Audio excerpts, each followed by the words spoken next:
Viktor Gyökeres is fuming, and he makes his message clear to Sporting. Romano also gives some updates on the situation ongoing.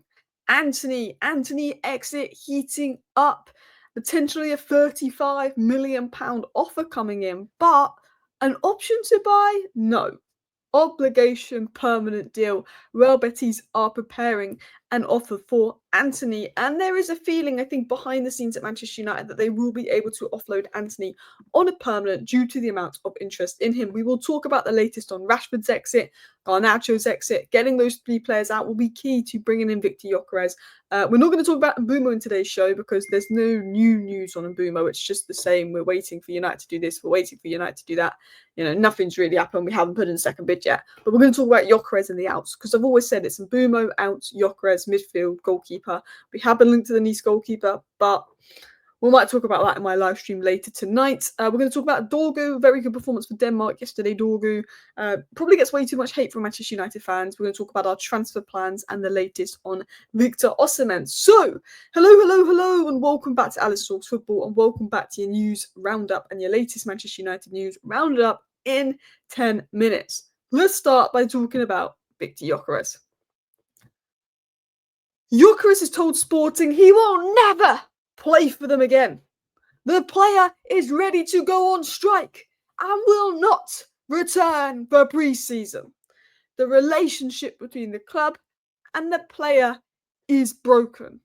United and Arsenal remain interested. Wow. Now, you might think red flag, disrespectful to Sporting, why is he acting like that? You might think that. But then when we get a bit of context about the situation, we now know. Romano was asked, why is Gyökeres angry? And he said because there was an agreement between the player agents and Sporting that he would be allowed to leave this summer for a fee of about 65 million euros, which is 55 million pounds. He said there was a gentleman's agreement between him, his agent, and Sporting in the past that they would let him leave for 55 million this summer.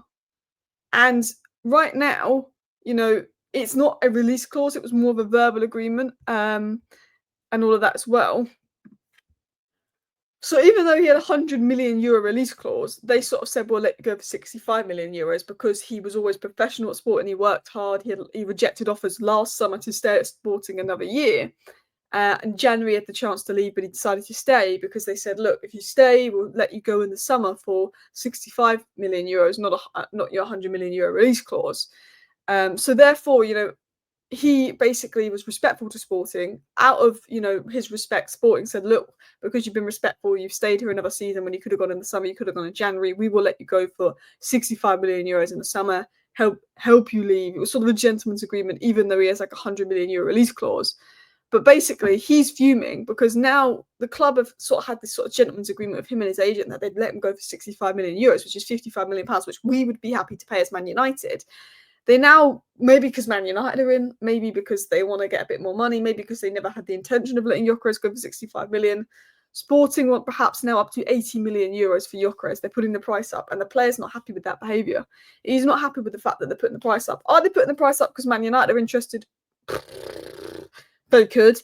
But yeah, he's absolutely fuming about that. And I think he's got the right to be fuming. Like, I don't always like it when a player goes on strike, even if it's to move to United and acts like this and acts like that and saying, I'm not going on pre-season. I don't think it's the most professional behaviour from a player. But to be totally honest, I also just think, well, he's not been treated the best by Sporting.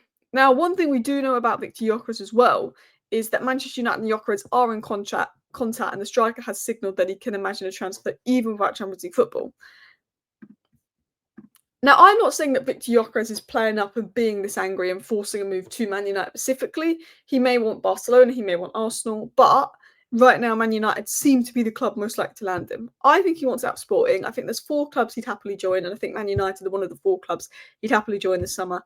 And I think he knows that Manchester United, once they make sales, would pay up 55 million, but because of finances, we ain't going to pay 70 million, and if Sporting asking for 70 million, we're not going to pay that. And maybe he's got that anger of, look, I stayed here another season. You had this agreement with me. Let me go for 55 million, whether it's United, whether it's Arsenal. I don't know if he's specifically fighting to join United, but I think he wants out of Sporting. And look, Amorim isn't there. He stayed last summer for Amorim. Amorim is at Manchester United. that is sort of the situation.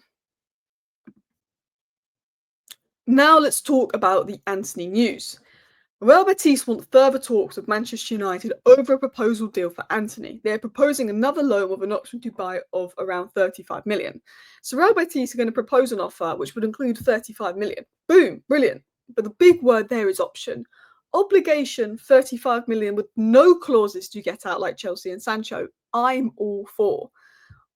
Option, no. 35 million offer, fantastic. 30 plus 5 million offer, fantastic. Permanent deal. Loan with obligation to buy for 35 million, fantastic, but not option. Because Real Betis are going to get 25 million for Cardozo. They have the money to pay 35 million for Antony. They just don't want to do it. And I think if they had an option, they would then this time next year be trying to do another loan. They want to see how far they can get without having to buy Antony. But they've realised because Juventus are interested, Atletico are interested, because of how good Antony's been, they're going to have to pay up. Their fans are putting pressure on them to pay up. So 35 million offer is being proposed, but it has to be a permanent deal. Man United made it clear it has to be a permanent deal. Antony wants to go. Antony apparently is willing to take a wage cut as well. He likes Betis. He likes the city. Antony's agent has had conversations with Betis. Look, the player wants to move. Both clubs want to move. Everybody wants to move. Betis have just got to open their pockets. Look, if I'm Manchester United, I say, look, you're going to get 25 million for Cardozo. You know what? 30 million pounds. The rest will be add-ons. Easier for you to do. Bish, bash, bosh. The Muppeteers, who are a very credible source of information, also said that Real Betis will make an offer for Antony in the coming days. They've not revealed what that offer will be, but I'm assuming it is a £35 million offer with the option to buy. Obviously, Cardozo to Atletico is almost done, which is 30 million euros, which is about 25 million pounds. So I assume those funds from Cardozo will allow Real Betis to purchase Antony. I think that they will make an offer of 25 million pounds, and I think we'll counter that to 30. To be honest, I can see Antony going for about 30 million. If I was to be totally honest, I think United might just go, we need him gone, we need him gone permanently, 30 million, boom, boom, boom. But let's hope we can get 35 million for Antony. I think with how good he's been on loan and with him pushing the move and everyone sort of around pushing the move, we could get 35 million for Antony. What is the latest on Rashford's exit? Fabrizio Romano said that Rashford to Barcelona is at a 40%. He's saying only 40 because until this moment, there's been no negotiations between the two clubs. Rashford and his agent have had conversations with Barcelona. Rashford is involved with Barcelona, but Barcelona have not met Manchester United to discuss a deal. Barcelona have shown more interest so far, I think, in Luis Diaz, which is concerning because Rashford's 40 million, Diaz is 80 million. And they were saying, Barcelona, according to Barcelona sources, that they can only bring Rashford in on loan, but they'd be willing to bring Luis Diaz in permanently. It's interesting. It's interesting that Barcelona, isn't it? Isn't it? They can't afford Rashford. They're just trying to. They're trying it on because they know United are desperate. 40 million is a really good deal for Rashford, but they know United are desperate, so they're trying it on. He said Rashford is one of the options on Barcelona's table. He is the player the club values and they want to sign him last January, but Ansu Fati decided not to leave and it did not go through. Ansu Fati is now leaving. So yeah, United are asking for 40 million. Barcelona sort of want a loan. I think that Barcelona will pay up for Rashford. I think they will. I don't think they'll get Diaz. I think they'll pay up for Rashford. But I think this will drag. This is Barcelona. Barcelona and Dortmund are two of the most annoying teams to deal with in the transfer market. Same with Atalanta. This deal could drag. It could drag into August. The latest on Garnacho from Anil Candola said that Garnacho's preference would be to remain in the Premier League and Chelsea are serious contenders, but United's preference would be to sell him abroad, but are reluctant to sell to a fellow Premier League, but will reluctantly sell to a fellow Premier League side for the right price. I read this as Manchester United wants 60 million for Garnacho. If it's an Italian club, they could maybe do 50 million plus add-ons. If it's a Premier League club, they want a minimum of 60 million, which is absolutely fair. Look what Tottenham did with Harry Kane. United's preference would be to sell Garnacho abroad. Garnacho would rather stay in the Premier League. Garnacho's open to moves abroad. He's got interest from Leverkusen, Napoli, Atletico, but he would rather stay in the Premier League because I think he's just happy in England. He's learned the language. It is the best league. It's one to watch, Garnacho. It's one to watch. There's interest there. Chelsea might go in for him as well because they didn't get Gittins over the line. Going into Patrick Dorgu, who had a fantastic game for Denmark. 3 key passes, 1 big chance created, 7 out of 10 duels won.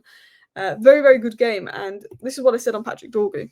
Dorgu is still only 20, but he's got the technical and physical attributes to succeed long term. Thrown into an unstable squad mid-season, And yeah, I've already seen far too many United fans writing him off. Yes, he's raw and inconsistent, but his ceiling is very high. Him and Euro were the only two that showed up in the Europa League final for me. I see a lot of Dorgu hate on the timeline. A lot of people that don't rate Dorgu. He's had bad games, but he's had good games. And I think he's been underrated in some of his games, but people will give him like a 6, and I think he's been a 7 or an 8. I think Dorgu is a real player there. A high ceiling, exciting player. You know, he's only been at the club 6 months, thrown into an unstable environment. I see it with Dorgu. A lot of people don't see his potential, but I see it. He's raw, he's not ready made, but I see it. I like the guy. Continuing on, what I believe Man United's summer plan will look like. May, Cunha, boom.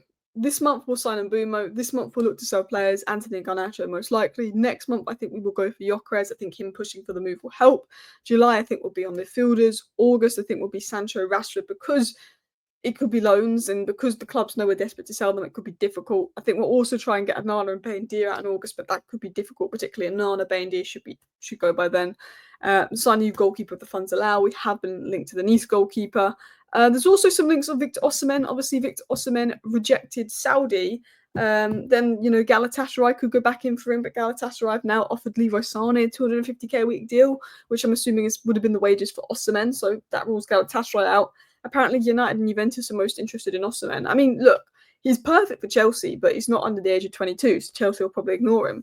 But Graham Bailey did say in the last month we have held talks with Osimhen, and we know that he wants to move to Europe. So again, Viktor Osimhen could very much be one to watch. This was more of a 12-minute roundup than a 10-minute roundup, so I do apologise that this video was a bit longer, but I wanted to get into a lot of information.